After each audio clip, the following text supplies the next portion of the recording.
Well, hello guys.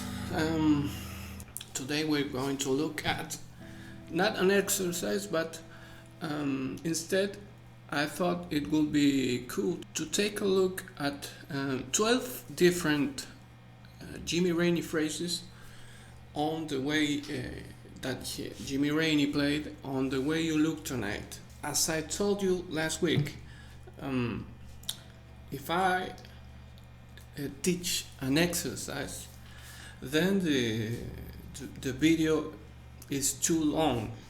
So today we're just going to see a lesson. When I transcribed this tune, I found 12 interesting phrases that Jimmy played, and I created a PDF. So if you liked this lesson, then you can get this PDF with these 12 phrases and an audio of Jimmy Raney playing those 12 phrases at normal speed. So you, in order to learn those phrases, you will have to slow down the audio. I don't want to talk too much previously, because I already have to talk a lot about these 12 phrases, about the ninth, flatted ninth, sharp ninth, etc. So let's get started. Example 1. Okay, the example 1 is just a simple phrase, 2-5-1. I liked this phrase because on the 2-5 normally you will listen that Jimmy ignores the second chord and just plays over the dominant chord. But in this particular case it's completely different. I think analyzing that Jimmy plays over the G minor 7th chord instead of the C7. He ignores the C7 in this case. And I want to talk a little bit about the playing here. So this is the phrase.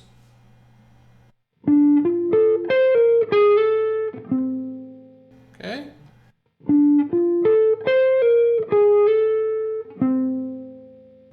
A couple of minutes ago, when I extracted the audio, I think that there is a little note, a little C note on the second beat, almost inaudible. So the phrase will be this. Okay? Okay? So if you want, you can play like this, or like we have it on the PDF.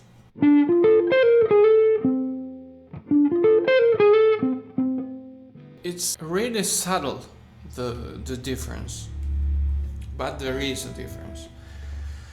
And in terms of the playing, here we have, I play it like this,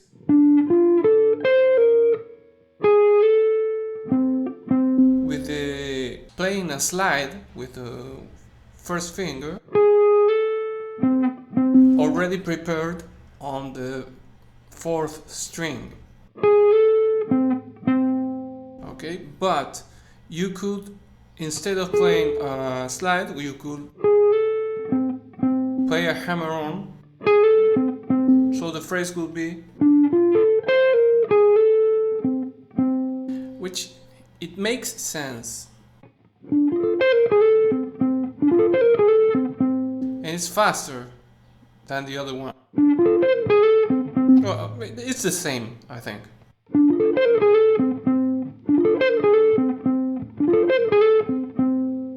You can see the difference, right? So here you have to choose which way is better for you. I can even play it like this.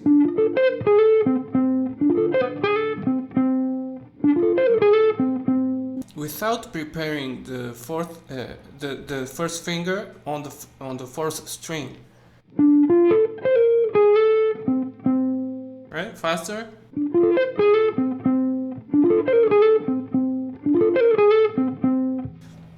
You have many options here, so you have to choose which one you like the best. And talking about the notes, here you have all these notes on the G minor ninth chord, right? Because you have the fifth, minor seventh, the ninth, then you have the 11th, going to the third, and then you have a chromatic approach note to the ninth again, but in this case it's not the ninth, but it's the major third of the F major 7. Okay?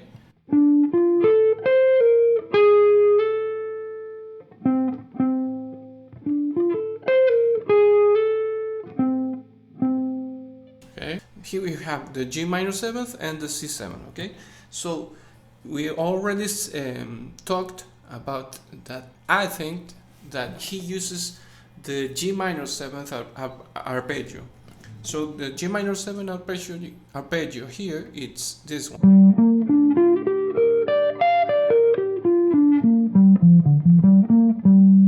And the F major,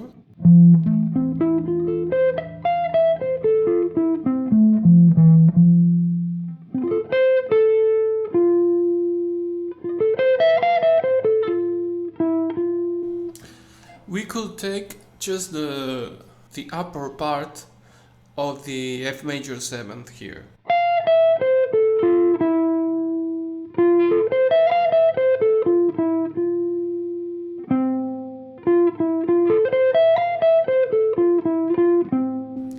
Because he really doesn't play the lower part of the arpeggio.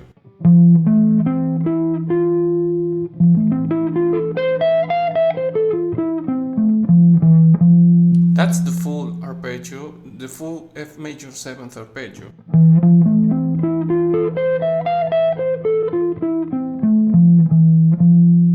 So here I think the movement is G minor 9th, G minor 7th to F major 7th, ignoring the C7. Okay, let's move on to the next phrase.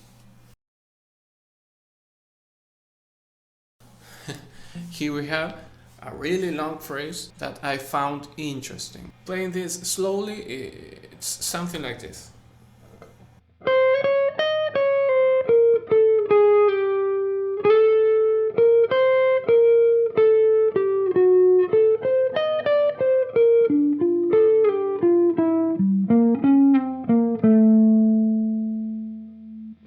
Okay, let's play this again. Here it says that from bars 21 to 26, but I'm playing the pickup notes from bar 20. Okay, so again, 1, 2, 3.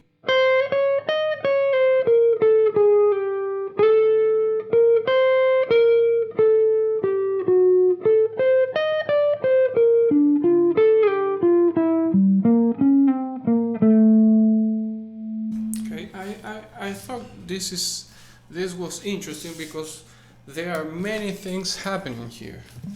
So let's analyze this. On the C7, he's playing this. He's playing. Okay. Why I found this interesting? Well, because he's playing tonic, flat 9th, sharp 9th, flat 9th.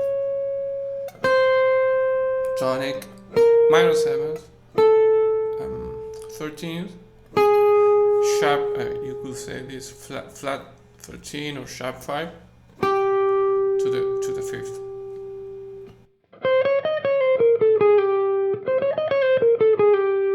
Okay. Here, the arpeggio, let's talk a little bit about this. The arpeggio, the C7 arpeggio, it's this one. When we have the tonic up here, it's really cool that you know that you have the flat ninth and sharp ninth.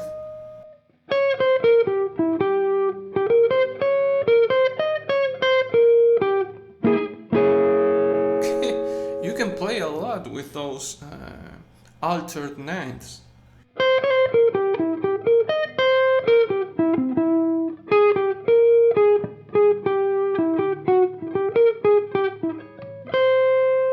Okay, now I'm playing with a fifth, the altered fifth, a sharp fifth and flat fifth.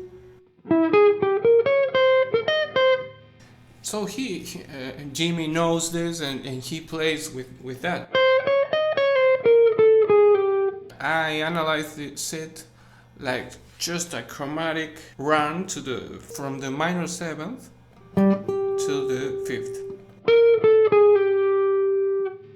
And I play it like this. Okay?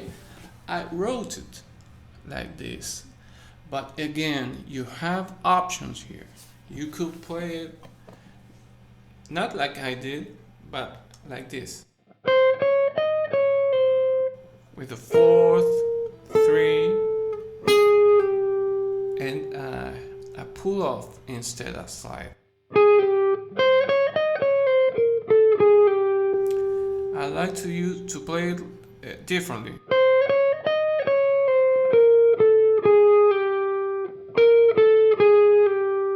Okay, you could even play it like this.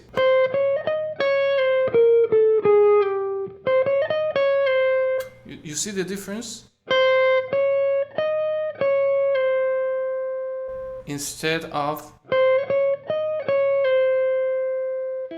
right? Again, this is subtle, but it's something that could change your playing. It could be easier or different. You know?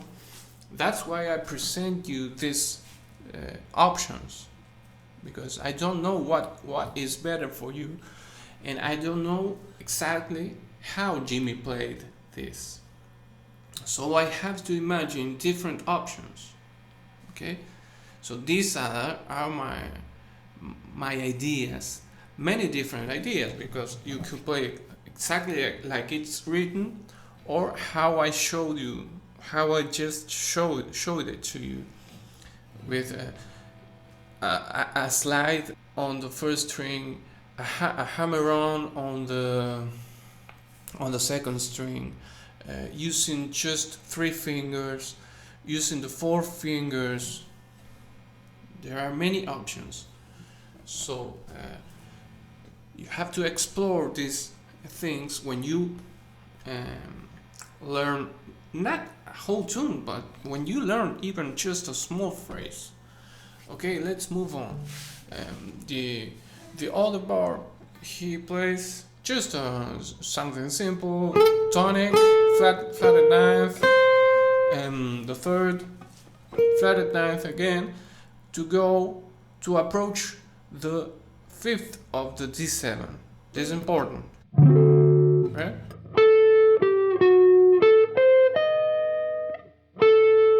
Here we have the fifth, fourth approaching the major third, then arpeggio, fifth again, minor seventh, flatted ninth of the D7 to approach the fifth of the G minor 7 again.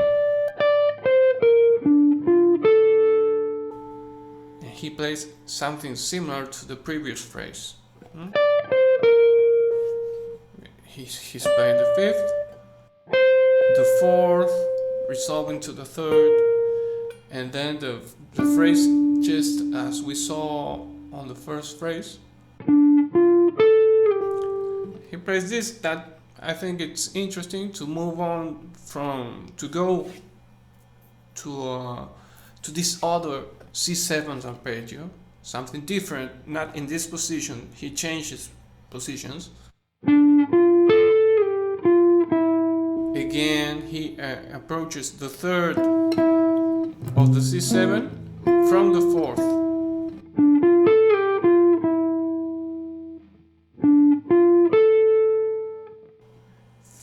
G minor 7, fifth, minor 7th, ninth, tonic. You can consider this F note already a part of the C7. So this is an approach to the major third, right? And then he plays this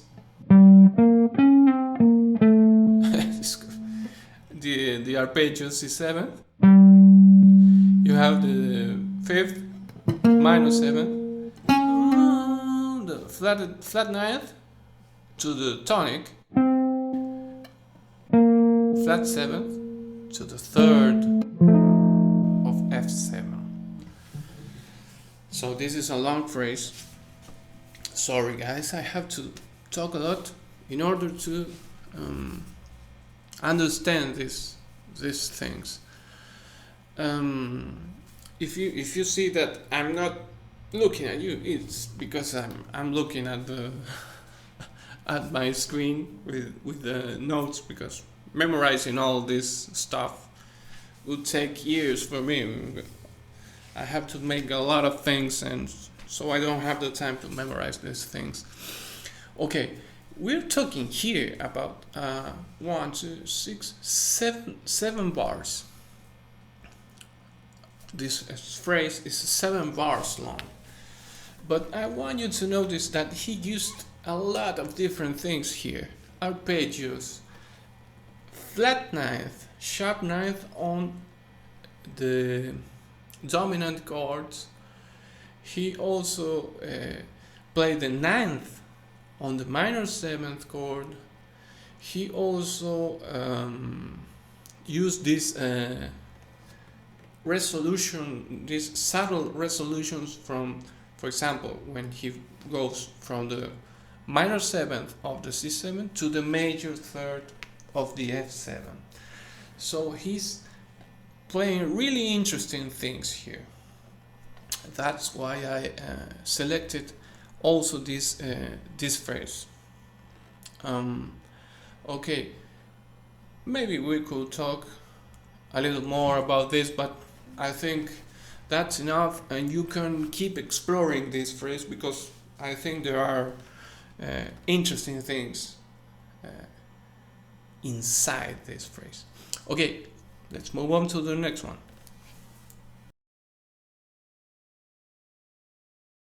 The phrase on bar 33 to 34, it's an altered 5-1.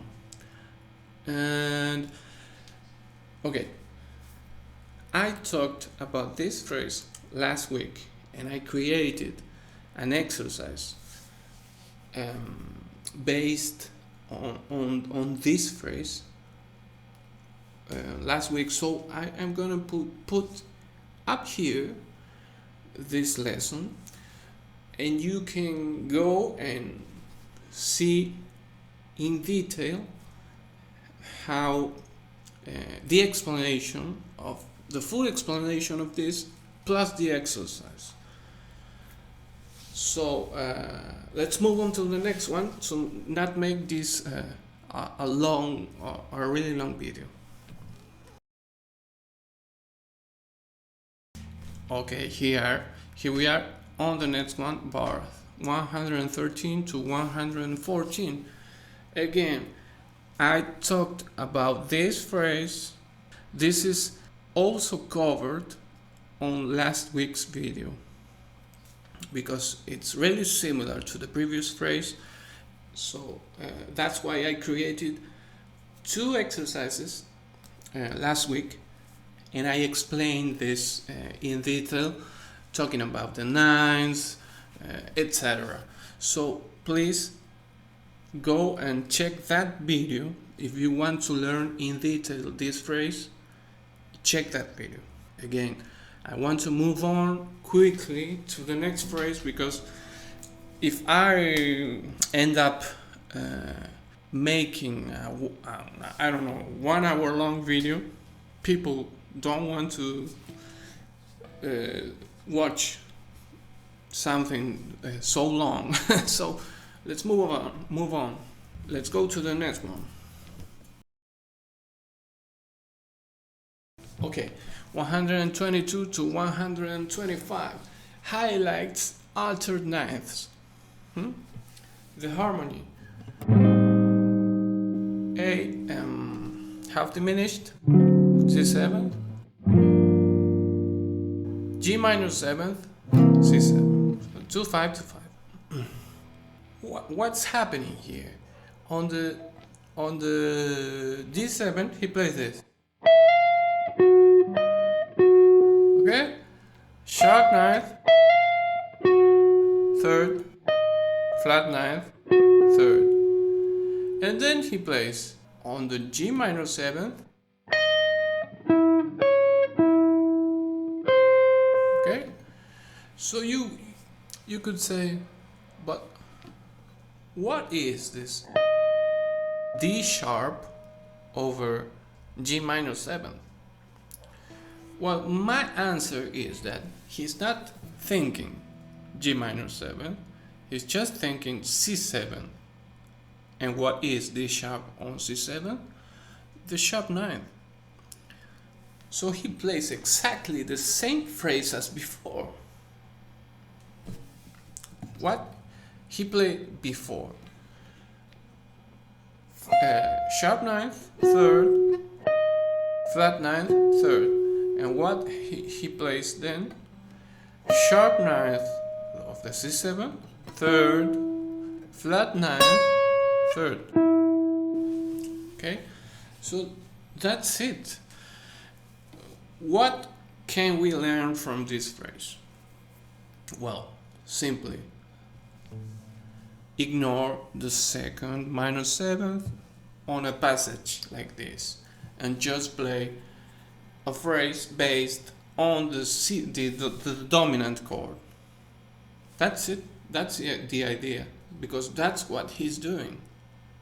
He's not highlighting the second half diminished and or the second minor 7. No, he's ignoring all that information. He's ignoring the second, and he's playing an altered dominant chord.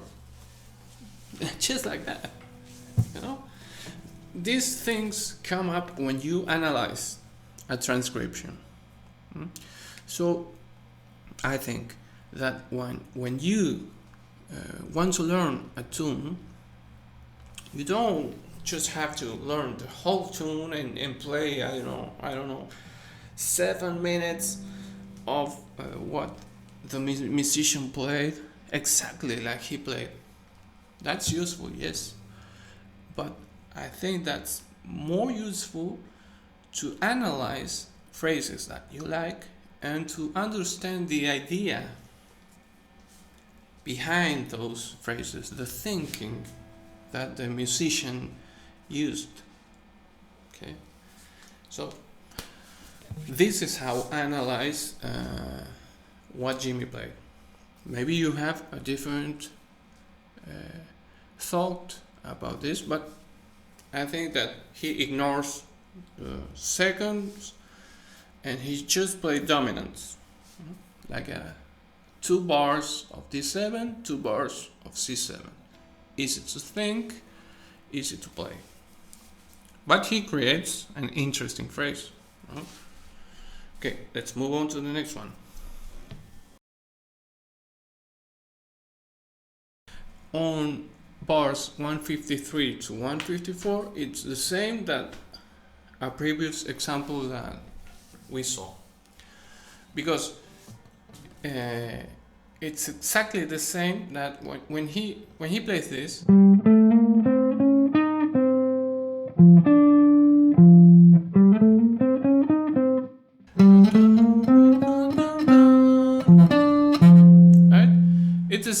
that the one when he plays this.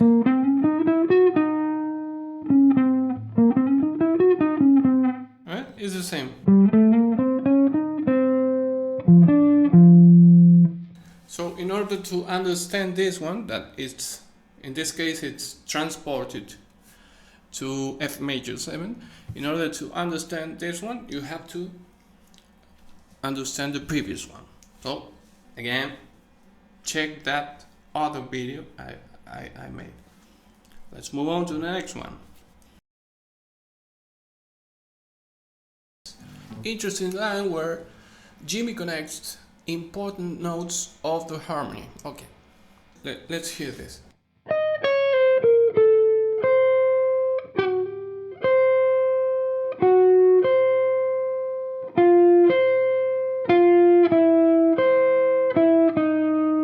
Again.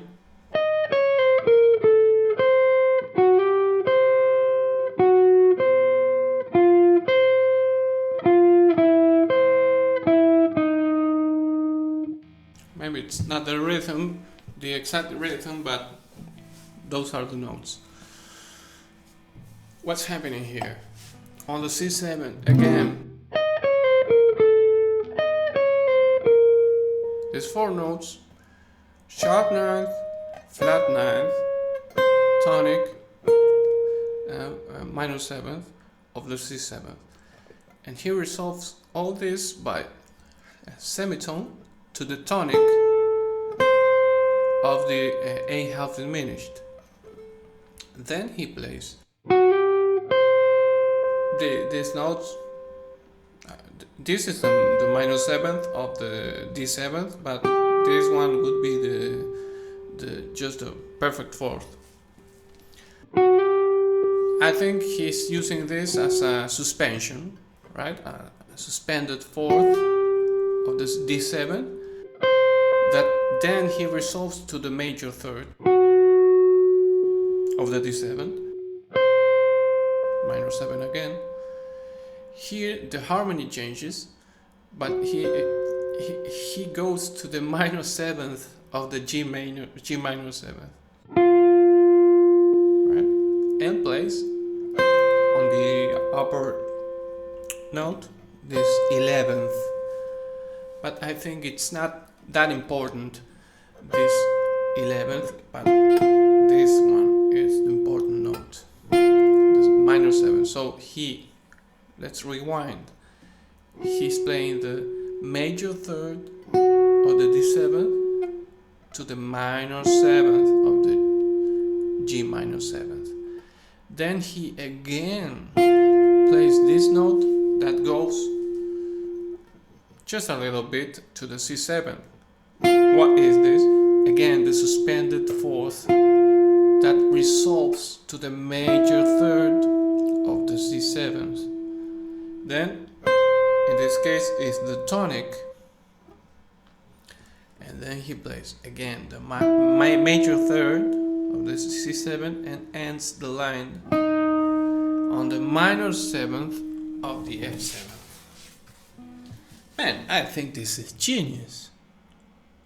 He's playing, he's connecting important notes on 5 bars. 5 bars. I think that's clever. I think that's intelligent. I don't know, you have to play a lot of years to create something so musical and intelligent at the same time. Man, that's genius. That's just genius. Again, well, I already analyzed that, but we have on the first bar we have altered 9ths, then we have a tonic, minor 3rd, then we have this suspended 4th, minor 7, and major 3rd, right? Then we have this minor 7th, the 11th, again suspended 4th to a major 3rd, and then this major 3rd resolves to the flat 7th. Again, super intelligent line, super interesting, also musical, and the rhythm, it's kind of weird, you know. You have to play a lot with this in order to really feel the rhythm, because it keeps moving. For example, on the A half diminished, he's playing what it's called 3-3-2, right? That's the rhythm he's using.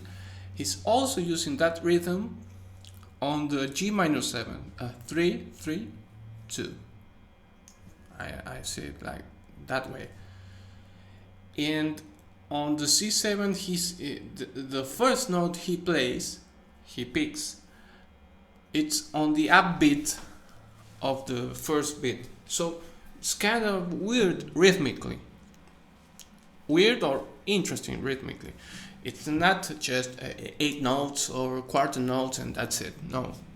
It has a particular rhythm.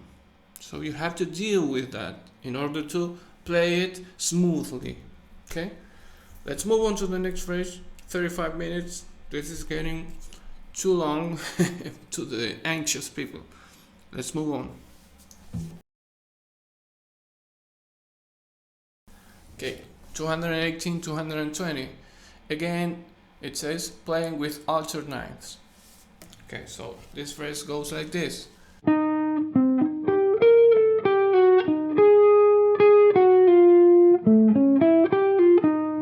Etc. F7. He plays the minor 7th. Then he plays this. What is that? C minor 7. So he's thinking C minor 7 instead of F7 here. So I think he's thinking a 2-5 line in this case, when the harmony is just an F7. So he's playing F minor 7. That's the 3rd. Here we are already on F7, right? And here we have the 9th to the flat 9th, minor 7th, sharp 9th, and then he uses the flat 9th to resolve to the 5th to the 5th of the B flat major 7th. So let's focus on that second bar. That's what I thought that it was interesting. 3rd, major 9th to flat 9th. That's what you're hearing.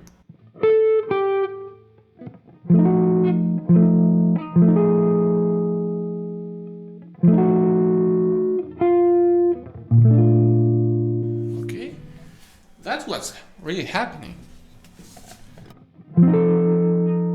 You get harmonize the first note with this chord, F7,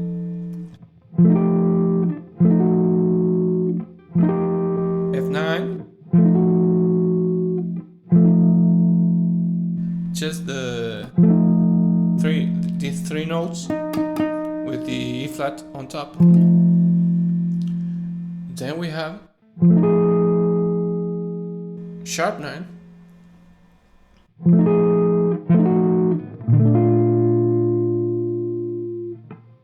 again, I think this is genius.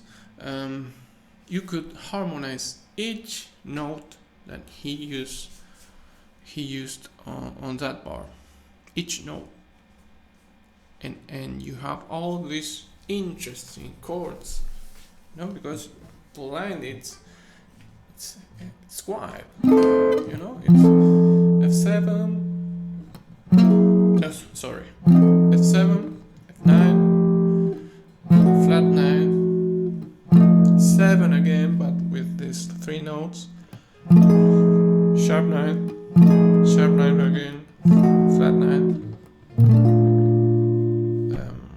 the B flat major 7 with the F on top, the 5th on top.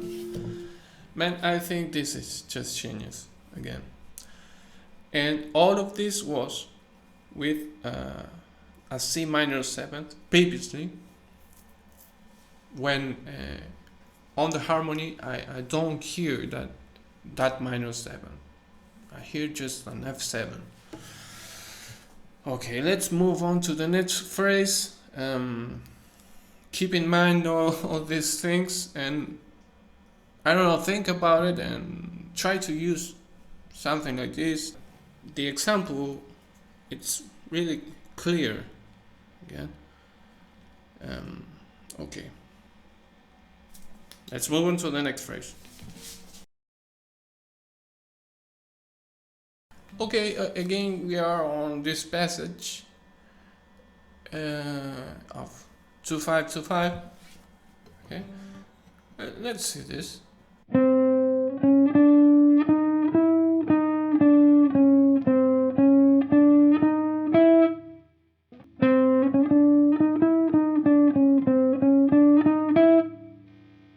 Really simple.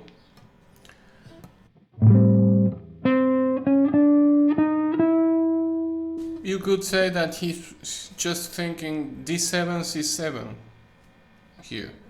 So on the D7, this could be minor 7 to tonic, then flat 9, and then you could say that major 3rd, flat 9, sorry, sharp 9, major 9th or 9th, flat 9th, to again minor 7th of the C7, approach note to the tonic, flat 9th, and the 3rd of the C7. I think this it would be incorrect if you think, oh, the E note here it's the 6th of the G minor 7th. No, it's just the major 3rd of the C7, and he's ignoring again the 2nd minor 7. I think that's what's really happening. I don't think, well, in fact, he's just playing, Then you could analyze here. You could think whatever you want. I say, no, he's playing. He's thinking the major 3rd of the system. No, he's just playing. Then we analyze what a great musician played. I think it's easier to think this way, just ignoring the 2nd minor 7 and think of the C7, and you say, oh, but how can I play a line thinking D7, C7, D7, C7? I don't know, man. I think that's easier. Oh no, but the D7 resolves to the G minor 7. Yes, I know that. But this line sounds good, and it's really simple if you analyze it this way, and it makes sense if you analyze it like I just did. I don't know. That's what I think. Take it or think it your way. Let's go to the next phrase. Let's analyze this.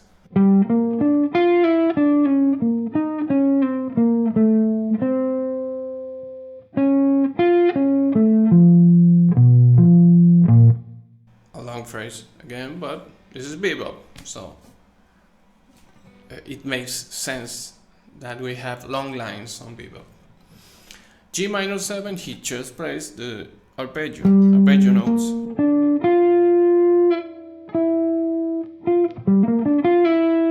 What's happening there? The famous leading tones, leading notes from the minor 7th of the G minor 7 to the major third of the C7. Okay, so you can analyze that as a leading tone. Then what happens? We have this major third. He plays the 9th to the flat 9th, minor 7th, sharp 9th, flat 9th to the tonic, to the minor 7th, to the 3rd, again a leading note. Okay, flat 7th to the 3rd, then he plays the 5th of the F7. What's playing there? The sharp 5th. So here he's superimposing an augmented arpeggio on the F7. What notes you get if you play an augmented arpeggio? Tonic, major third, and sharp 5th on a dominant. So he plays sharp 5th, tonic, sharp 5th, major third, tonic, and then he all that feel that tension. I analyze this. You could analyze this in different ways. I think the easier way to think this is that this is a delayed resolution to the tonic on the next bar. Okay,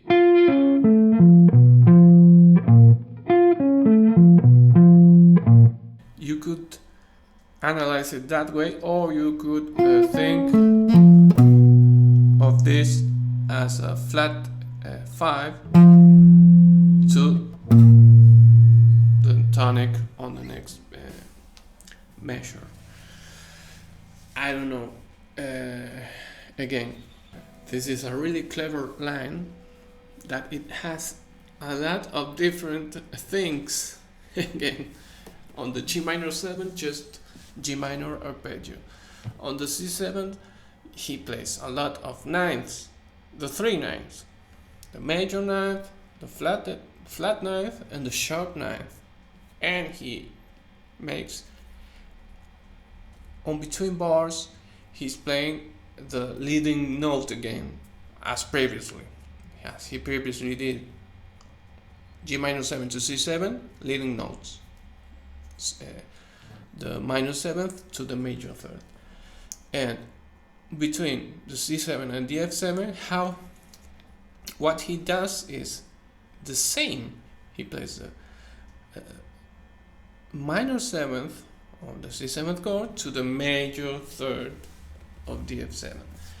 And then he has 2 bars of F7. What he decides to do? To alter the F7 and play the augmented 5th, and on the very end of the F7 he played the flatted 5th, and then he finally resolves to B flat major 7. Again, we are playing a really intelligent phrase, so play it a lot of this and try to use these ideas on your playing. I don't know. You could, for example, say, okay, I'm going to try to just play a solo, just playing lines where I use alternates.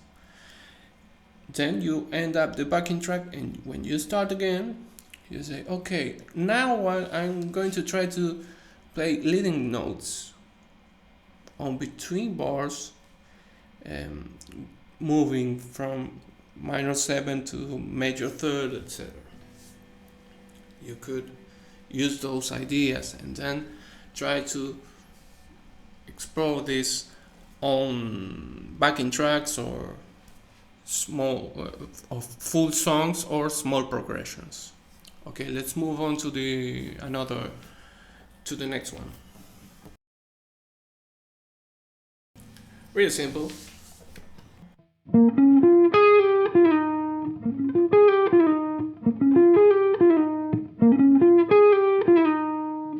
Simple, exactly the same as something we saw. Well, mixing ideas that we've just saw.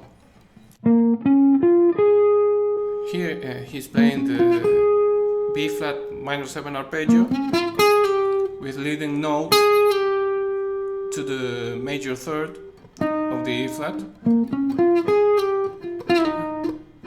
And he plays this 16th notes to approach the 5th of the A flat major 7. Simple but effective. Let's move on to the next one. Oh, finally. This is the last one. Luckily, because we are almost 1 hour long. I hope you see this. You know, don't make me talk a lot and you don't watch this video. Okay, the last phrase. Really similar to something that we just saw, but we saw it on F. I think we saw it on F. Yes.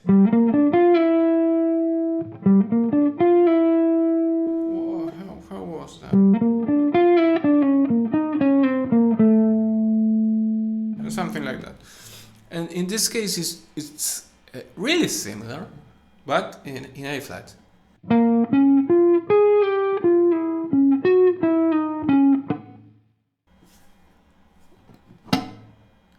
Doesn't sound, but he plays that. I heard it a lot of times, and I thought, he played this before, and I noticed that he previously played this phrase, but in another key, and he resolved it to the third. So here he plays that. It doesn't sound when he plays it. It's a little mistake, but it's a C. I look like a crazy, but it's a C. Okay. Again, it's the same as we just talked.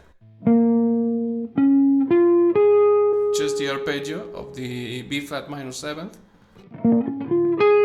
leading note to the major third. We are here already on a big E flat 7. This is the major third. This is not the major 6th of the B flat minor 7th, and then he plays this 5th of the B flat minor 7th.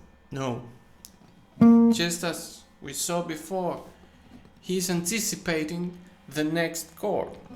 So major third of the E flat, 9th of the E flat, flatted 9th, we are already in E flat, minor 7th, sharp 9th, flat 9th to the tonic, again the minor 7th to the major third of the A flat. So the full line.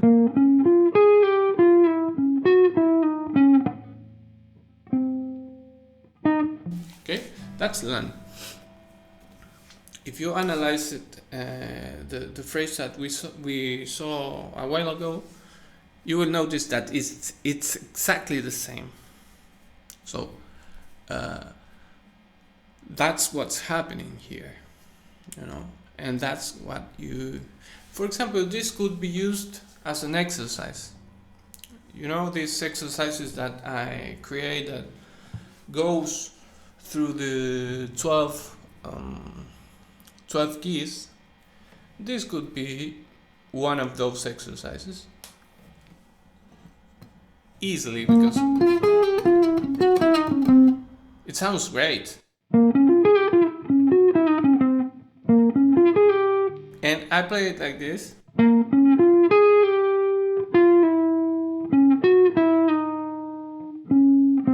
Okay, but you could play it differently.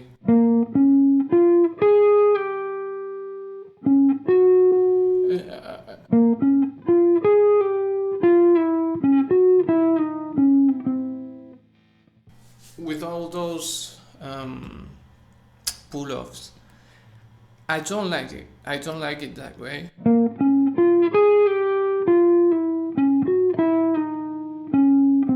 I don't like it that way.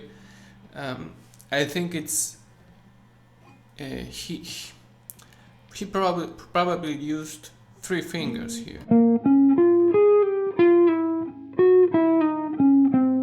and I think it's better to play it like that. You could say, well, but we have 4 fingers and etc. I don't have to play like Django Reinhardt did, for example, Django, because he played with 2 fingers, and I have 4. Okay.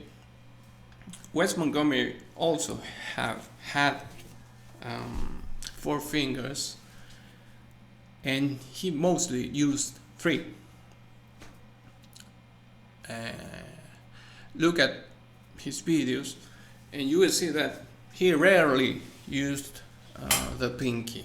He used it, but on single lines,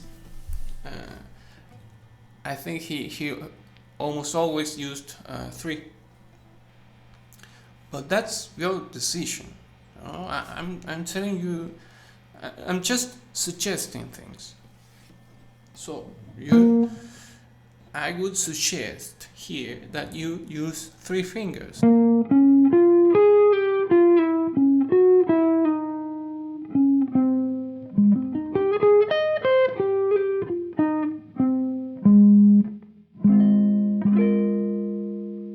Okay guys, that's it. This video is 1 hour long. The exact thing I didn't want to happen. And I still have to edit this, so this will probably end up on 50 minutes, I hope. Okay guys, you can purchase this lesson with a link on the video description, or you can support me on Patreon and you will have all this and many things more, many lessons. This is the first lesson I made, because the previous one were exercises. Okay, they are lessons, but here this is a full lesson. This is not with exercises. Well, you could see it with exercises because here we have 12, and the PDF is 4 pages long, so you could see this as another big exercise stuff. Okay guys, I hope you enjoyed this lesson. Remember to subscribe, to like the video, to share it on your social media, to support me on Patreon if you can, to buy this lesson if you want. All your support is really important for me, and I'll see you next week. See you.